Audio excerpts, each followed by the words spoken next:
Hello everyone, welcome to vertex solution. মাধ্যমিক ইতিহাসের প্রথম চ্যাপ্টারটি যেটা আমরা পড়া শুরু করেছিলাম, এটা তার পার্ট 2। এই ভিডিওতে আমরা শিল্পচর্চার ইতিহাস সম্পর্কে জানব। তো চলো শুরু করা যাক। তো প্রথমে আমরা কি জানবো যে শিল্পচর্চার ইতিহাস কাকে বলছে।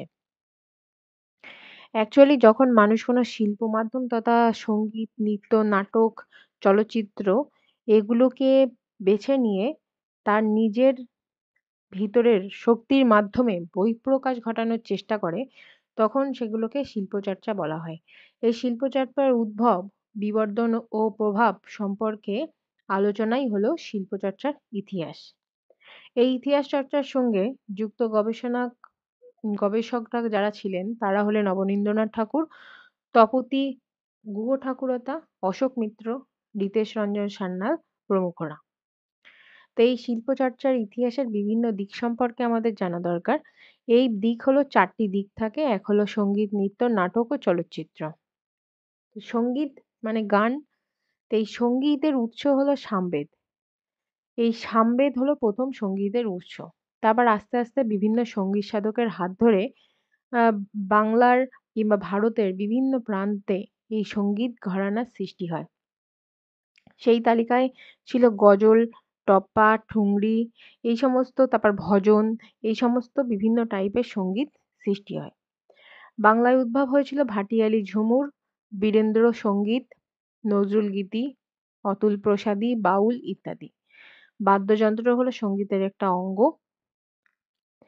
ভারতের যন্ত্র সঙ্গীতে ছিল সেতার, শারদ, বীণা, বাঁশি, জয়তরঙ্গ, বেহালা, হারমোনিয়াম, পিয়ানো, তবলা, গিটার। এগুলো কিন্তু খুবই বেশি প্রচলিত ছিল। এখনো এগুলো প্রচলিত আছে। সেতারে পণ্ডিত রবিশঙ্কর, তবলায় ওস্তাদ জাকির হোসেন, গজলে ওস্তাদ গোলাম আলী, টাপ্পা গানে কালীপদ পাঠক, সানাইয়ে ওস্তাদ বিসমিল্লাহ খান। এরা কিন্তু বিশ্ববিখ্যাত একজন শিল্পী রূপে খ্যাতি লাভ করেছে। ঠুংরি সঙ্গীতের প্রবর্তন করেন হলো ওয়াজিদ আলী শাহ। আর ভারতে গজল ও কাওয়ালি সঙ্গীতের প্রবর্তন করেন আমির খসরু। আর কাওয়ালির জনক বলা হয় আমির খসরুকে। ভাটিয়ালি সঙ্গীতে মাঝি মাল্লা এই শ্রমজীবী জনগোষ্ঠীর কাছে কিন্তু খুবই প্রিয়। ভারতীয় সঙ্গীতের ইতিহাস চর্চার আহ, উল্লেখযোগ্য গ্রন্থ আমরা কোনগুলোকে বলতে পারি? প্যাট্রিক মৌতালের comparative study of Hindustan ragas, এই বইটা খুবই উল্লেখযোগ্য। এছাড়া চার্লস রেসেল ডিয়ের the music and musical instrument of southern India and the Deccan, এটা খুব ইম্পর্টেন্ট। এছাড়া বাংলা সঙ্গীতের কয়েকটি উল্লেখযোগ্য গ্রন্থ হলো রবি ঠাকুরের সঙ্গীত চিন্তা, সুকুমার রায়ের বাংলার সঙ্গীতের রূপ, করুণাময় গোস্বামীর বাংলার গানের বিবর্তন, সুধীর চক্রবর্তীর বাংলা গানের সন্ধানে ইত্যাদি। পরবর্তী পয়েন্ট হলো নৃত্য। শিল্পচর্চার 4টি দিক বলেছি, তো সঙ্গীতটা আমরা জানলাম, এবার জানবো নৃত্য। নৃত্য হলো এই দেবারতির অঙ্গরূপে ভারতে নৃত্যচর্চার উদ্ভব হয়। ধ্রুপদী নৃত্য হিসাবে ভারতের তামিলনাড়ুতে ভারতনাট্যম, অন্ধ্রপ্রদেশের কুচিপুড়ি, কেরালার মোহিনীঅট্টম, কথাকলি, উত্তর ভারতে কত্থক, ওডিসি, পূর্ব ভারতের মণিপুরি বিভিন্ন নৃত্য শৈলী প্রচলিত। আবার ভারতের বিভিন্ন অঞ্চলে বিভিন্ন লোকনৃত্য দেখতে পাওয়া যায়, যেমন গুজরাটে গারবা, পাঞ্জাবে ভাংড়া, লোহরি, বাংলায় ছৌ নাচ, অসমের বিহু, উত্তরপ্রদেশের কত্থক, তামিলনাড়ুর ভারতনাট্যম, এগুলো কিন্তু উল্লেখযোগ্য। এছাড়াও ভারতের বিভিন্ন ধ্রুপদী নৃত্যের মধ্যে আছে ভারতনাট্যম, কত্থক, কথাকলি, মোহিনীঅট্টম। ভারতের বিখ্যাত নৃত্যশিল্পীদের মধ্যে উল্লেখযোগ্য হলো উদয় শঙ্কর। মধ্যবিত্ত বাঙালি শিক্ষিত বাঙালিকে নৃত্যের বিষয়ে আগ্রহী করে তুলেছিলেন হলো এই উদয় শঙ্কর। এছাড়া মল্লিকা সারাভাই নৃত্যশিল্পের জন্য খুবই বিখ্যাত। পশ্চিমবঙ্গের কয়েকটি নৃত্যশিল্প হলো ছৌ নাচ, রাবণ কাটা, ঝুমুর, রনপা, এগুলো। পরবর্তী টপিক হলো নাটক। তো প্রথম নাট্যচর্চার উদ্ভব ঘটেছিল হলো গ্রিসে। পরবর্তীকালে ইউরোপের বিভিন্ন দেশ তা বিকাশ লাভ করে। এথনিক নাট্যচর্চা ভারতবর্ষে শুরু হয় অষ্টাদশে। এই নাট্যচর্চা মঞ্চে হতে থাকে ঊনবিংশ শতকের মধ্যভাগ থেকে। ভারতমুনি রচিত নাট্যশাস্ত্র প্রাচীন নাটক। এটিকে পঞ্চম বেদও বলা হয়। পঞ্চম বেদ থেকে তৎকালীন ভারতীয় সংস্কৃতির নাটকের গুরুত্ব অনুমান করা যায়। কিছু বুলেট পয়েন্ট আমাদের মনে রাখা দরকার, যেমন গুপ্ত যুগে কালিদাস রচিত অভিজ্ঞান শকুন্তলম, মালবিকাগ্নিমিত্রম, শূদ্রকের মৃচ্ছকটিকম, বিশাখ দত্তের মুদ্রা রাক্ষস, দেবী চন্দ্রগুপ্তম ভাস এর স্বপ্নাবাস দত্তা ইত্যাদি নাটক কিন্তু খুবই স্মরণীয়। আধুনিক ভারতে জাতীয়তাবাদের প্রসারে যে নাটকের অবদান রয়েছে সেগুলি হলো দীনবন্ধু মিত্রের নীলদর্পণ, দ্বিজেন্দ্রলাল রায়ের শাহজাহান, মেবার পতন ইত্যাদি। স্বাধীনতা লাভের প্রাক্কালে বিজন ভট্টাচার্য ও শম্ভু মিত্র ছিল বাংলার দুই খ্যাতিমান নাট্য ব্যক্তিত্ব। বিজন ভট্টাচার্যের নবান্ন নাটকটি ছিল তৎকালীন সমাজের সমাজ দর্পণ। 1960 থেকে 70-এর দশকে আলোড়ন সৃষ্টিকারী কয়েকটি নাটক হলো উৎপল দত্তের কল্লোল, টিনের তরোয়াল, অজিতেশ বন্দ্যোপাধ্যায়ের 3 পয়সার পালা এবং যখন একা। শম্ভু মিত্রের পরিচালনায় রবীন্দ্রনাথের রক্তকরবী। সমাজ সংস্কৃতির ইতিহাস চর্চার ক্ষেত্রে ব্রজেন্দ্রনাথ বন্দ্যোপাধ্যায়ের বঙ্গীয় নাট্যশালার ইতিহাস এবং সত্যজীবন মুখোপাধ্যায়ের দৃশ্যকাব্য পরিচয় এবং আশুতোষ ভট্টাচার্যের বাংলা নাটকের ইতিহাস এখানে কিন্তু খুবই উল্লেখযোগ্য। এখানে আমাদের জেনে রাখা দরকার যে ঊনবিংশ শতকের কয়েকজন বাংলা নাট্যকার হলেন মধুসূদন দত্ত, গিরিশচন্দ্র ঘোষ, রবীন্দ্রনাথ ঠাকুর, দীনবন্ধু মিত্র প্রমুখ। পরবর্তী পয়েন্ট হলো আমাদের চলচ্চিত্র। এই চলচ্চিত্র 1895 খ্রিস্টাব্দে এর জন্ম হয় প্যারিসে। 1895 খ্রিস্টাব্দের 28শে ডিসেম্বর প্যারিসের হোটেল ডি ক্যাফেতে আগস্ট লুমিয়ের এবং লুই লুমিয়ের নামক দুই ভাইয়ের হাত ধরে এই সিনেমার পথ চলা শুরু। চলচ্চিত্র বা সিনেমার পথ চলা শুরু। চলচ্চিত্রের জনক বলা হয় অগাস্ট লুমিয়ের এবং লুই লুমিয়েরকে। অগাস্ট লুমিয়ের এবং লুই লুমিয়েরকে চলচ্চিত্রের জনক বলা হয়। ভারতীয় মহাদেশের 17 বছর পরে চলচ্চিত্র এসছে। ভারতীয় মহাদেশে এই চলচ্চিত্র সৃষ্টি হওয়ার 17 বছর পর ভারতে চলচ্চিত্র সৃষ্টি হয়। তখন এর নাম ছিল হলো বায়োস্কোপ। বাংলায় বলা হতো ছবি। তবে আমেরিকার টমাস অলিভার এডিসন চলচ্চিত্রের পরিকল্পনাকে প্রথম বাস্তবায়িত করেন। ভারতীয় চলচ্চিত্রের সর্বোচ্চ পুরস্কার হলো দাদাসাহেব ফালকে পুরস্কার। বর্তমানে চলচ্চিত্রের ক্ষেত্রে ব্যবহার করা হচ্ছে 3D প্রযুক্তি।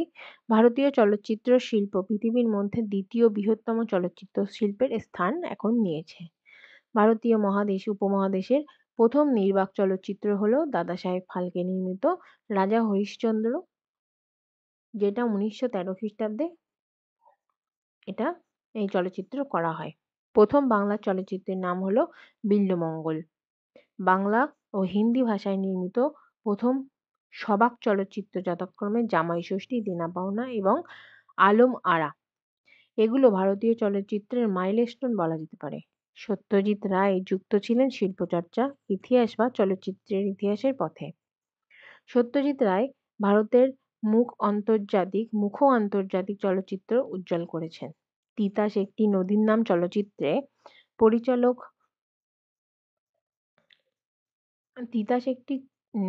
চলচ্চিত্রের পরিচালক ছিলেন ঋত্বিক ঘটক। তিতাস একটি নদীর নাম এর উপন্যাসের লেখক হলো অদ্বৈত মল্লবর্মণ।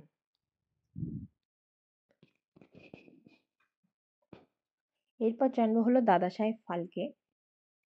এই যে অ্যাওয়ার্ডটা দেওয়া হয় কিসের ভিত্তিতে দেওয়া হয়, কোথায় দেওয়া হয়?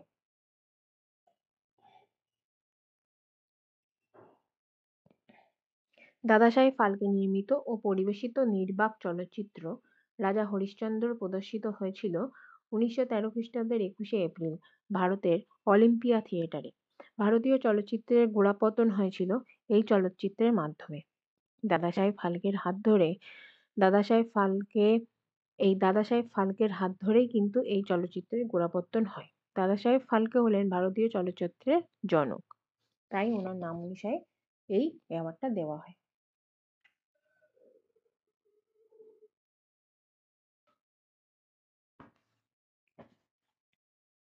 ভারতের প্রথম অস্কার প্রাপক চলচ্চিত্র হলো সত্যজিৎ রায় নির্দেশিত পথের পাঁচালী। এটি মুক্তি পায় 1955 খ্রিস্টাব্দে। দেশভাগের যন্ত্রণার কথা ছাড়াও উপনিবেশ বিরোধী আন্দোলনের কথা এই চলচ্চিত্রে ধরা পড়ে। তাই ইতিহাসের অঙ্গ হিসাবে উঠেছে এই চলচ্চিত্র। অস্কার বিজয়ী ভারতীয় চিত্র পরিচালকের নাম হলো সত্যজিৎ রায়। ভারতীয় উপমহাদেশের প্রথম নির্বাক চলচ্চিত্র হলো দাদাসাহেব ফালকে নির্মিত রাজা হরিশ্চন্দ্র। বা প্রথম বাংলা চলচ্চিত্রের নাম বিল্বমঙ্গল। প্রথম বাংলা সবাক চলচ্চিত্র হলো জামাই ষষ্ঠী ও দেনা পাওনা। চলচ্চিত্রের জন্য সর্বোচ্চ যে আন্তর্জাতিক পুরস্কার দেওয়া হয় সেটি হলো অস্কার। অস্কার বিজয়ী ভারতীয় চিত্র পরিচালককে প্রথম সত্যজিৎ রায়। ভারতীয় চলচ্চিত্রের সর্বোচ্চ পুরস্কার কি? দাদাসাহেব ফালকে পুরস্কার। এবার জানবো শিল্পচর্চার ইতিহাসে গুরুত্ব। এই শিল্পচর্চার ইতিহাসে গুরুত্বটা কি সেটা জানবো। এখানে কিন্তু পয়েন্ট পয়েন্ট করে দেওয়া আছে তোমাদের যাতে মুখস্থ করতে সুবিধা হয়। তো ফার্স্ট পয়েন্ট হলো শিল্পচর্চার ইতিহাস থেকে যে কোনো সময়ের নান্দনিকতা, সৃষ্টিশীলতা, মনস্তাত্ত্বিক দিক সম্পর্কে পরিষ্কার ধারণা পাওয়া যায়। 2 নম্বর হলো সঙ্গীত, নৃত্য, নাটক, চলচ্চিত্র ইত্যাদির মাধ্যমে একটি দেশের সংস্কৃতি সত্তাকে বোঝা যায়। জ্যাকব বুরখার্ট এর বিখ্যাত দ্য অ্যাঙ্গোনাল এজ গ্রন্থে প্রাচীন গ্রিসের সাংস্কৃতিক জীবন নিয়ে আলোচনা করা হয়েছে। 3 নম্বর পয়েন্ট শিল্পচর্চার তদানীন্তন সমাজ ভাবনা ও অতীতের ইতিহাসের প্রতিফলন এখানে কিন্তু দেখা যায়। উদাহরণ হিসাবে আমরা আদিবাসী সমাজের নৃত্যশৈলীর কথা বলতে পারি। তাদের কোনো একক নৃত্য নেই, তারা একসাথে জোটবদ্ধ অবস্থায় নৃত্য করে, যা তাদের জোটবদ্ধ ও গোষ্ঠীবদ্ধ জীবনের পরিচয় দেয়। 4 নম্বর পয়েন্ট হলো শিল্পচর্চার ইতিহাস থেকে আমরা মানুষের বিনোদন চর্চার বিস্তৃত বিবরণ পেয়ে থাকি। জ্যাকব বুরখার্ট এর বিখ্যাত civilization of the Renaissance in Italy গ্রন্থে নবজাগরণের সময় ইতালির শিল্প সংস্কৃতির বিভিন্ন দিক তুলে ধরেছেন। 5 নম্বর হলো কি শিল্পচর্চার ইতিহাস থেকে জানা যায় ভারতের শিল্পচর্চার প্রতিটি ধারার সঙ্গে ধর্মের কি প্রত্যক্ষ সম্পর্ক ছিল। এই সময় একটা জিনিস মনে রাখা দরকার যে লালন ফকিরের গান থেকে তৎকালীন বাংলার জাতপাত নিয়ে সমাজের বিভিন্ন ছুঁতমার্গের কথা জানা যায়। লালনের সব লোক কয় লালন কি জাত সংসারে এই গানের মাধ্যমে কিন্তু এই বাংলার জাতপাতের নিয়ে বিভেদের ব্যাপারটা আমরা জানতে পারি। এইচ জিন বিখ্যাত myths and symbols in Indian art and civilization গ্রন্থে দেখিয়েছেন ভারতের শিল্পচর্চার সঙ্গে ধর্মের একটি গভীর সম্পর্ক ছিল। 6 নম্বর পয়েন্ট কি যে শিল্পচর্চা ইতিহাস থেকে প্রাচ্য ও পাশ্চাত্যের নাটক, নৃত্য, সঙ্গীত ও সিনেমার তুলনামূলক ইতিহাস ও বিবর্তনের নানা দিকগুলির পরিচয় পাওয়া যায়।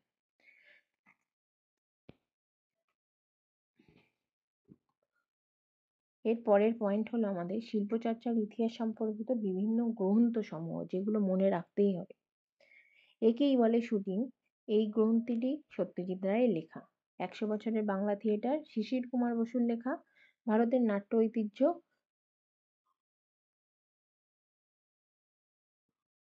এই বইটি লিখেছেন কপিলা বাৎসায়ন। সঙ্গীত মূল্যায়ন এটি রাজেশ্বর মিত্রের লেখা। ভারতের নৃত্যকলা গায়ত্রী চট্টোপাধ্যায়ের লেখা। Let's know dance of India আকৃতি সিনহার লেখা। ডান্স ডায়ালেক্ট অফ ইন্ডিয়া রাগিনী দেবীর লেখা। সিনেমা এলো কেমন করে ফারহানা মিলির লেখা। বিষয় চলচ্চিত্র এটি সত্যজিৎ রায়ের লেখা।